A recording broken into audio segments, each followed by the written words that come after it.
사도행전은 어떤 책인가요? 사도들의 행적을 기록했다, 그렇게 이야기할 수 있나요? 그보다는 사도들을 통해서 행하신 성령님의 역사하심을 기록한 책이라고 할 수가 있습니다. 그러므로 여러분, 사도행전은 변화된 사람들의 이야기다라고 할 수가 있습니다. 그러나 엄밀히 말하면 사도행전은요, 사람들의 이야기가 아니에요. 그래서 사도행전의 이 말씀을 읽으면서 우리는 이 사도들의 행전이 아니라 사도들을 사도되게 하신 성령님의 이야기다라고 하는 것으로 이해하셔야 될 것입니다. 왜냐하면 그만큼 성령님이 역사하여 주셨고 성령 충만하심이 시작부터 끝까지 제자들과 교회 공동체 가운데 아주 강력하게 역사하신 것을 우리가 볼 수 있기 때문인 것이죠. 그러면 여러분, 사도행전은 누가 기록했나요? 누가가 기록했습니다. 누가가 이 누가복음과 사도행전을 기록을 했는데, 이 누가복음에서는 예수 그리스도의 탄생과 예수께서 행하신 일, 예수님께서 가르치신 일, 그리고 예수님의 십자가와 죽으심, 부활, 그리고 또한 승천하심을 기록을 했고, 사도행전은 예수님의 승천 후에 복음 전파를 위해서 사도들의 행적과 그리고 이 복음이 유대 지방에서부터 또한 이방인 지역까지 전파되어지는 것을 구체적으로 기록하고 있는 것을 볼 수가 있습니다. 여러분, 이러한 모든 일들이요, 성령의 역사하심 속에 가능했기 때문에 여러분, 사도행전을 뭐라고 부른다고 얘기했죠? 성령행전이라고 하는 거예요. 성령의 기름 부어 주심으로 인하여 교회가 탄생을 했고, 또한 교회가 어떠한 기적과 역사가 있었는지, 또 성령님의 일하심이 얼마나 구체적으로 임하셨는지를 말씀하고 있는 것입니다. 그러므로 우리 모두는 이 성령의 역사를 사모해야 되고, 성령의 역사를 간증해야 되고, 또 성령의 역사를 기록할 수 있는 아름다운 믿음의 백성들이 되어야 될 줄 믿습니다. 뿐만 아니라 우리 모두는요, 사도행전을 통해서 우리의 믿음이 더 굳세져야 된다는 거예요. 우리 교회가 지금까지 하나님의 신실하신 은혜를 경험했지만 앞으로 더욱더 하나님의 역사와 신실하게 일하심을 경험할 수 있는, 그래서 성령님의 강권적인 은혜를 깊이 체험할 수 있는 여러분과 저의 심령, 또 가정과 교회가 될 수 있기를 간절히 소망합니다. 그렇다면 이 사도행전을 통해서 우리 주님이 우리에게 말씀하시고자 하는 하나님의 마음이 무엇인가라고 하는 거예요. 먼저 사도행전의 핵심 단어가 뭔가라고 하는 거예요. 사도행전이니까 뭐 사도들이라고 할 수도 있고요, 성령이 많이 나오니까 뭐 성령이라고도 할 수도 있죠. 또한 권능, 뭐 능력 많이 나오기 때문에 뭐 권능이 핵심 단어라고 이야기할 수도 있습니다. 그런데 사도행전의 핵심 단어는 증인, 위트니스입니다. 그리고 사도행전 1장 8절의 말씀이 핵심 구절이죠. 너무나 잘 알고 있지 않습니까? 오직 성령이 너희에게 임하시면 너희가 권능을 받고 예루살렘과 온 유대와 사마리아와 땅끝까지 이르러 내 증인이 되리라 하시니라. 여러분, 그러면 이 핵심 단어가 뭔가? 말씀드린 대로 성령, 권능, 증인, 무엇입니까? 여러분, 중요한 것은 이 성령과 권능은 한 단어를 위해서 존재한다는 거예요. 다시 말하면 성령이 임하신 것은 증인이 되게 하기 위함이라고 하는 거예요. 권능을 받는 것도 증인이 되게 하기 위함이라고 하는 것입니다. 그래서 핵심 단어가 뭐라고요? 증인이라고 하는 거예요. 그러면 증인이 무엇인가라고 하는 거예요. 여러분, 사전적인 의미를 찾아보니까 이 증인이라고 하는 것은 어떤 사실을 증명하는 사람이라고 되어 있습니다. 그러니까 이 사도행전에서 증인이라고 하는 것은 부활하신 예수 그리스도를 직접 눈으로 목격한 사람을 말씀하는 것입니다. 다시 말해서 예수 그리스도를 만난 경험이 있어야지 증인의 자격이 있다라고 하는 것이죠. 우리는요, 이 사도행전에서의 증인은 아니지만 그들의 증언이 담긴 성경을 기초로 해서 복음을 전하는 증인의 삶을 살고 있습니다. 그리고 또 사도행전 1장 8절과 또 사도행전 1장부터 28장까지는요, 증인이 되라고 하는 것에 대하여 초점을 맞추고 있습니다. 여러분, 예수의 증인되기 위해서 우리에게 필요한 것이 무엇인가? 그 첫 번째가 있습니다. 그것은요, 한 영혼을 소중히 여겨야 합니다. 한번 따라해 보시겠어요? 한 영혼을 소중히 여겨야 합니다. 여러분, 본문 사도행전 1장 1절에서부터 11절까지는 서론 부분이지만 이 사도행전에서 나타나는 모든 내용의 핵심들이 기록되어 있어요. 여러분, 어떤 면에서 보면은요, 전체 주제를 포함하고 있는 부분이라고 할 수가 있습니다. 여러분, 본문 1절 말씀은 이렇게 먼저 시작되고 있어요. 데오빌로여, 내가 먼저 쓴 글에는. 여러분, 이 누가가 전에 쓴 편지가 있다고 말씀을 하고 있어요. 그 편지가 바로 누가복음입니다. 여러분, 그렇기 때문에 여러분, 사도행전은요, 이 누가복음의 연작이라고 보시면 될 것입니다. 여러분, 누가복음 1장 1절과 2절의 말씀해 보시면 누가가 데오빌로라고 하는 사람에게 쓴 편지인 것을 알 수가 있죠. 여러분 보십시오. 그 모든 일을 근원부터 자세히 미루어 살핀 나도 데오빌로 각하에게 차례대로 써 보내는 것이 좋은 줄 알았노니 이는 각하가 알고 있는 말을 더 확실하게 알려 함이로라. 여러분, 누가복음은 누가가 데오빌로에게 예수님에 대해서 들은 일들이 모두 사실이라고 하는 것을 알려주기 위해서 쓴 편지라고 하는 것입니다. 근데 여러분, 사도행전은요, 데오빌로를 향하여서 이 교회가 어떻게 시작되었고 성령님께서 어떻게 역사하셨는지에 대해서 기록을 하고 있습니다. 저는요, 이 부분을 보면서 참 감동이 되었어요. 여러분, 왜냐하면 이 사도행전의 이 말씀은요, 한 사람을 위해서 쓴 편지라고 하는 거예요. 여러분, 누가는요, 이 한 영혼을 구원하기 위해서 24장이라고 하는 누가복음을 썼고, 또 한 영혼을 구원하기 위해서 28장이라고 하는 사도행전을 썼습니다. 여러분, 전체 분량이 이 신약 성경의 28%가 된다고 하는 거예요. 여러분, 누가가 얼마나 데오빌로를 사랑을 했으면 이 장문의 편지를 한 번도 아니고 이 누가복음과 사도행전 2번씩이나 썼겠느냐라고 하는 것입니다. 여러분, 누가는 데오빌로라고 하는 한 사람을 크리스찬으로 세우기 위해서 엄청난 수고와 헌신을 했다라고 하는 거예요. 결국 여러분, 한 사람의 수고와 헌신이 있을 때 성령님께서 역사하여 주셨고 구원의 역사가 일어났다라고 하는 거예요. 여러분, 감동이 되지 않습니까? 누가는 여러 사람도 아니고 데오빌로 한 사람을 세우기 위해서 눈물과 기도를 하나님 앞에 올려드렸다라고 하는 것입니다. 그렇다면 이제 여러분과 저를 한번 점검해 봤으면 좋겠어요.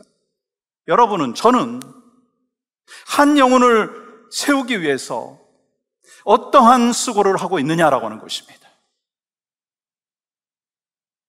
여러분과 저는 한 영혼을 세우기 위해서 어떠한 헌신을 하고 있느냐라고 하는 것입니다.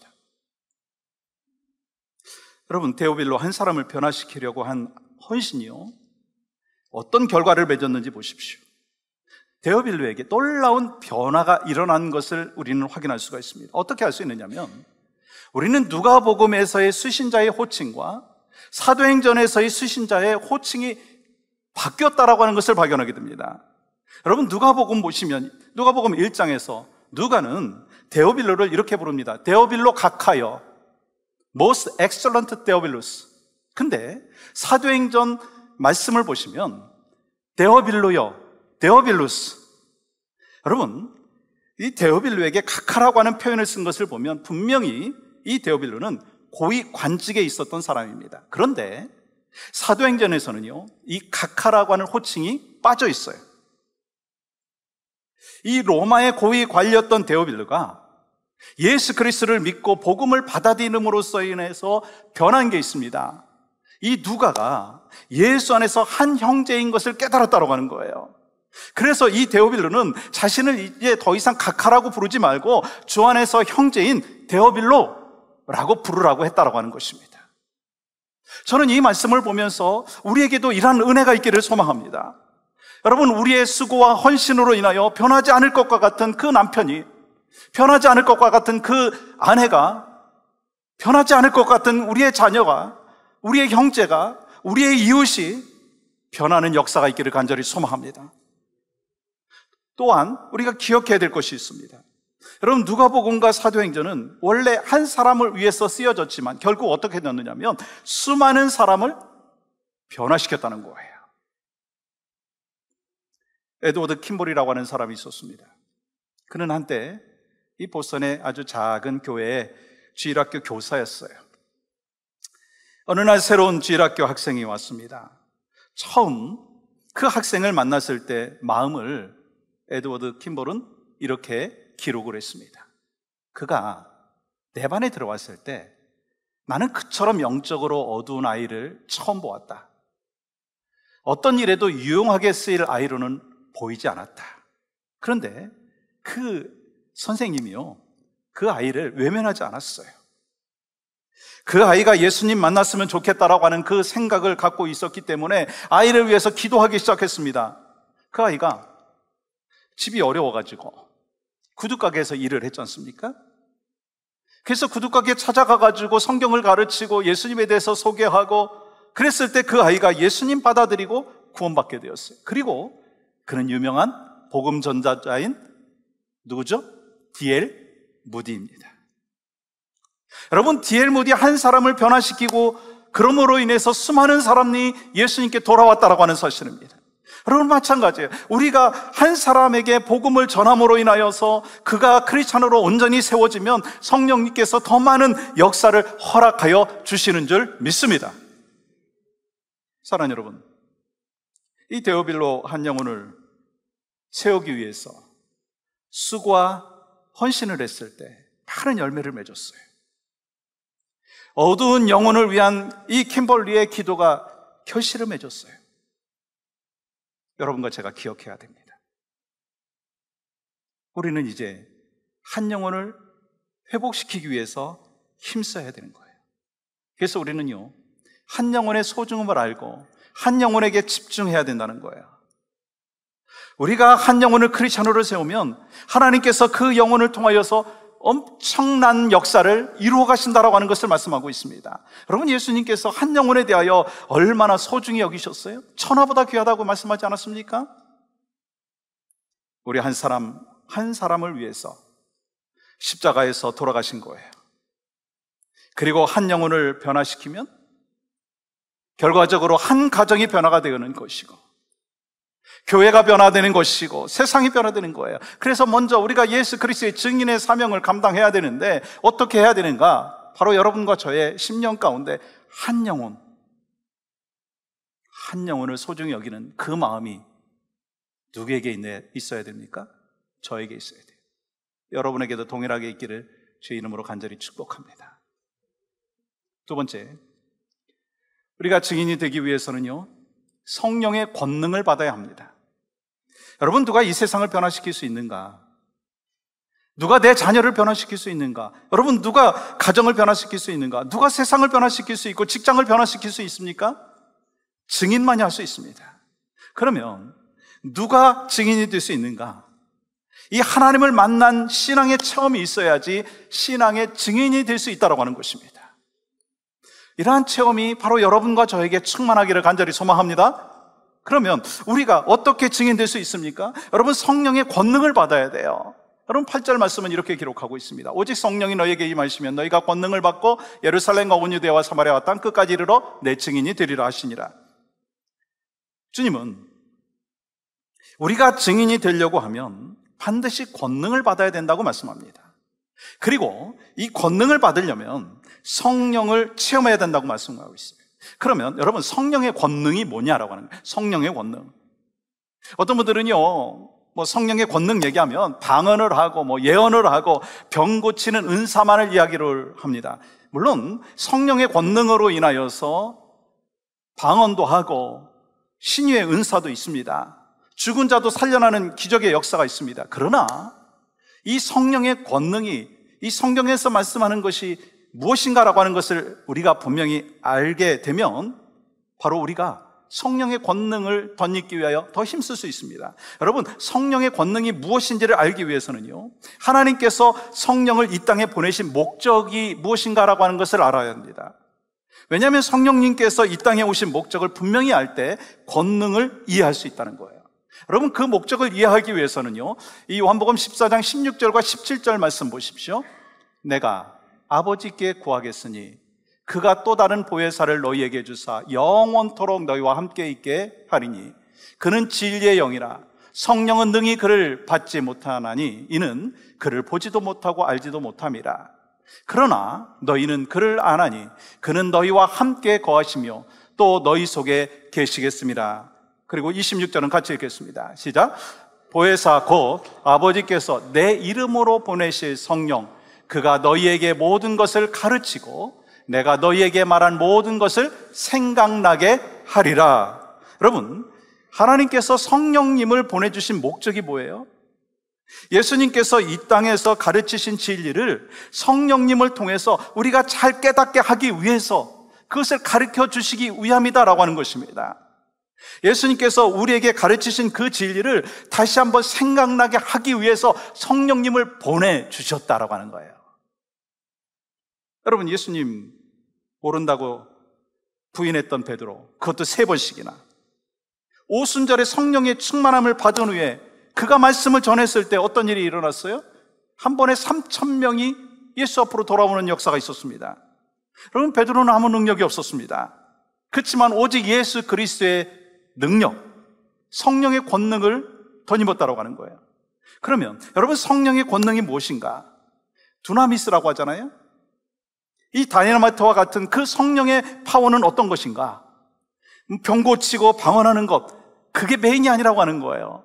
여러분, 성령님의 능력은요, 예수 그리스도의 가르침을 잘 이해하는 거예요.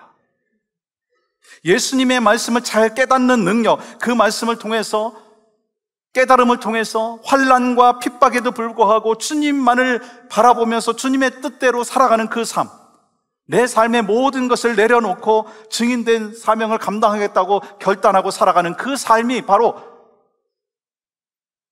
성령의 권능을 덧입은 하나님의 사람의 삶의 모습이라고 하는 것입니다. 그래서 사도 바울은 성령의 권능을 받고 난 뒤에 어떤 고백을 했는지 여러분 잘 아시죠? 사도행전 20장 24절 말씀 보세요. 같이 우리도 동일한 신앙의 고백으로 같이 읽겠습니다. 시작. 내가 달려갈 길과 주 예수께 받은 사명 곧 하나님의 은혜의 복음을 증언하는 일을 마치려 하면은 나의 생명조차 조금도 귀한 것으로 여기지 아니하노라. 우리가 어떻게 증인의 삶을 살 수 있습니까? 성령 충만한 은혜를 덧입으면, 성령의 권능을 덧입게 되면 잃어버린 영혼에 대하여서 뜨거움과 사랑이 생긴다는 거예요. 왜냐하면 예수 그리스도의 심장으로 우리의 심장이 바뀌는 거예요. 그런 역사가 저에게 있기를 소망합니다. 여러분에게 있기를 간절히 축복합니다. 그렇습니다. 여러분, 성령 충만으로 교회가 시작되었고 잃어버린 영혼을 구원하는 일이 시작되었습니다. 여러분, 성령 충만으로 시작된 예루살렘 교회의 모습이 저는 여러분과 저의 모습이 되기를 원해요. 우리의 가정의 모습이 되기를 원하고 우리 교회의 모습이 되기를 원합니다. 그래서 성령님께서 인도함을 허락하여 주시고 우리가 인도함을 받고, 그래서 교회가 더욱더 하나님이 원하시는, 가정이 또한 하나님께서 소망하시는 여러분과 저의 삶이 바로 또한 예수의 증인된 사명을 감당하는 역사가 있기를 주님의 이름으로 다시 한번 축복합니다. 또한 예수의 증인되는 사명을 감당하기 위해서 증인의 삶을 살아야 합니다. 여러분, 증인이라고 하는 단어의 원어의 의미는요, 순교자라고 하는 의미가 담겨져 있는 거 아시죠? 여러분, 여기서 우리가 알 수 있는 게 뭡니까? 이 초대교회 당시에 예수님을 믿고 따랐던 사람들은요, 순교할 각오를 갖고 있었다고 하는 거예요.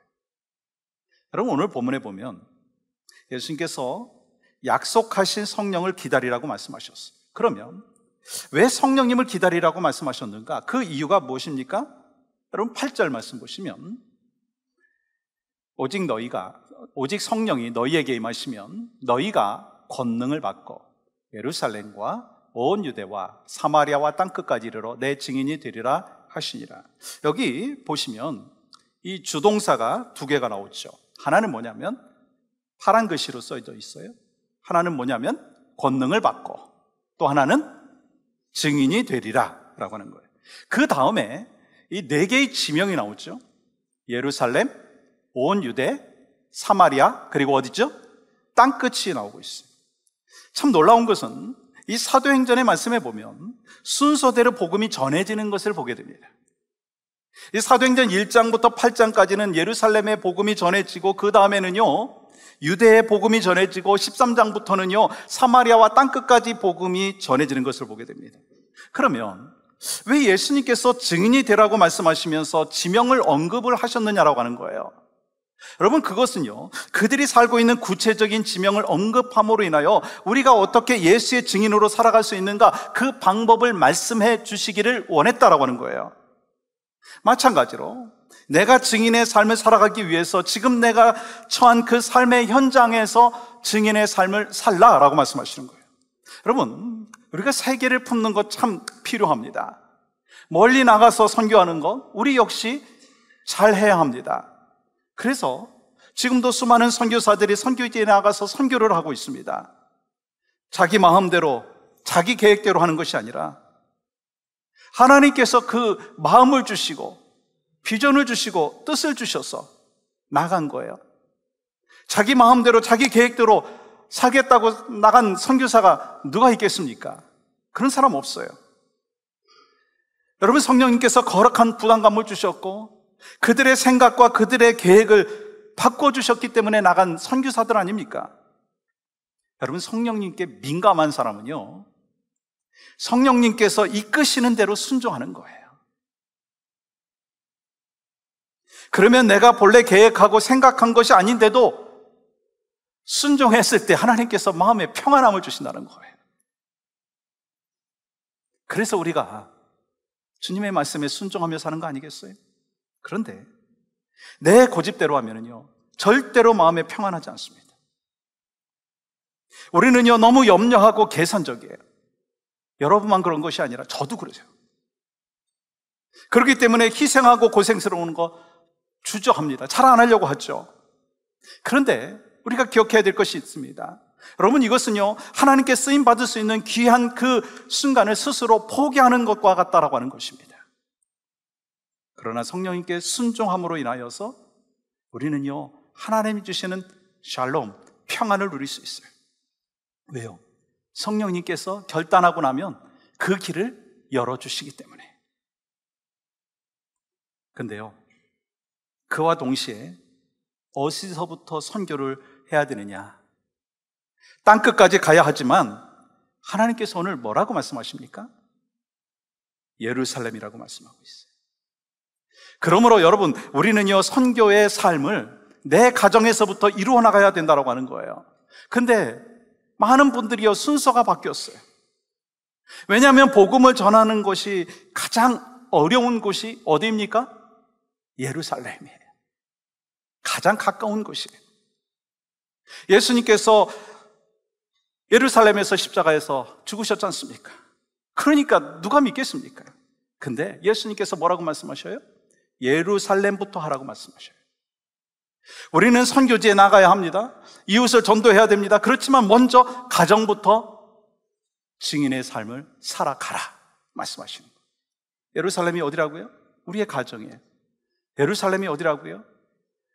여러분, 가족이, 우리 믿음의 식구들이 함께한 공간이 바로 예루살렘이에요.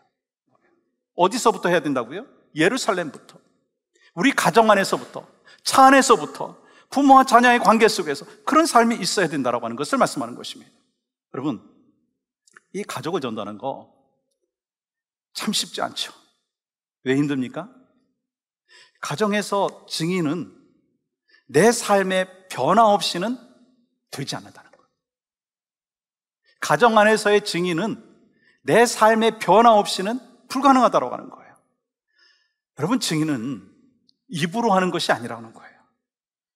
하나님은 그것을 원하지 않는다고 말씀하시는 거예요. 증인이 되는 일은요, 너희의 삶이 변화됨으로부터 시작되어야 된다고 말씀하고 있습니다. 그래서 우리가 복음과 생활이 일치되는 성도가 되고 복음과 생활이 일치되는 교회가 되어야 된다는 거예요. 그래서 오늘 이 시간부터 내 가족과 내 주변에 있는 사람이요 구원을 얻기 위해서 우리가 힘써야 된다는 거예요. 아니, 우리 교회 성도들끼리 모여 있을 때 서로에게 상처가 아니라 서로에게 복이 되고 서로에게 격려가 되고 서로를 세워주고 서로 함께 더불어서 아름다운 신앙의 공동체를 세워나갈 수 있도록 우리가 힘써야 돼요. 왜요? 그게 증인의 삶이지 않습니까? 우리가 먼 곳에 나가서 선교하는 거 꼭 필요합니다. 그러나 먼저 어디서부터? 예루살렘부터. 먼저 어디서부터? 가정에서부터. 어디서부터? 차 안에서부터. 어디서부터? 목장 모임에서. 여러분, 그러한 삶이 바로 여러분과 저에게 있어야 되는 거예요. 사랑하는 여러분, 우리 인생에 하나님께서 맡겨주신 사명이 있어요. 이 땅을 살아가는 사람들 가운데 이 사명이 없는 사람 한 사람도 없어요. 다만 그것을 내 힘으로 힘겹게 감당하느냐 아니면 성령의 권능으로, 성령의 능력으로 감당하느냐, 그 차이뿐이라고 하는 거예요. 여러분, 그렇기 때문에 성령 충만한 사람과 그렇지 않은 사람의 차이는요 마치 이런 것과 같습니다. 여러분, 태평양 한가운데 목적지를 향하여서 노를 젓는 그 한 사람을 바라보십시오. 열심히 졌습니다. 얼마나 힘들겠습니까? 그런데 성령의 바람에 돛을 달고 그 성령의 바람에 의해서 목적지를 향하여, 항구를 향하여 달려가는 그 사람은 평안합니다. 그러니까 우리가 성령님을 사모해야 돼요. 그때 자신의 가정과 교회가 성령의 역사하심을 경험하는 것입니다. 우리가 하나님의 일을 하려고 하고 교회에서 좀 더 헌신하려고 하고 또한 하나님께서 맡겨주신 사명을 감당하려고 할 때 사탄은요 동일하게 역사한다는 거예요. 그래서 그것을 대적하고 극복하기 위해서는 우리에게 성령의 권능이 필요합니다. 하나님의 말씀의 분별력이 필요합니다.